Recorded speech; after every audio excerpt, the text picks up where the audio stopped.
Hello, in this video I'm gonna show you how to boot from a USB on your Toshiba Dynabook Tecra. First, you need to shut down your laptop if it's currently on, and I wouldn't shut it down through the system like by clicking on the start button then on the power, because it doesn't shut it down fully. So what you should do is press and hold on the power button until the light on the left side, this one, the white light right here, the one for power, shuts down. So if the screen turns off, still keep on pressing until the light on the left side turns off. Once it turns off, keep on waiting, like you can release the key, keep waiting for 15 to 20 seconds.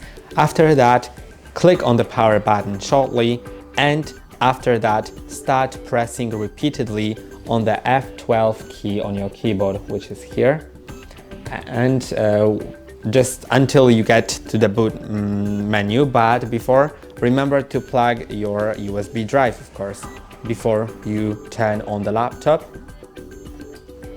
Okay, so I've pressed on the power key and now I'm pressing on the F12. Remember to have the USB drive plugged in before turning it on.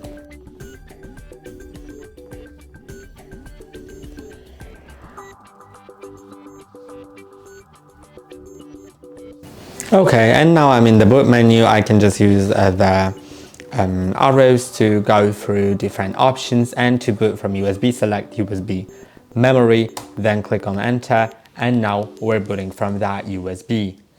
And that's all for today. Don't forget to like and subscribe. See you next time.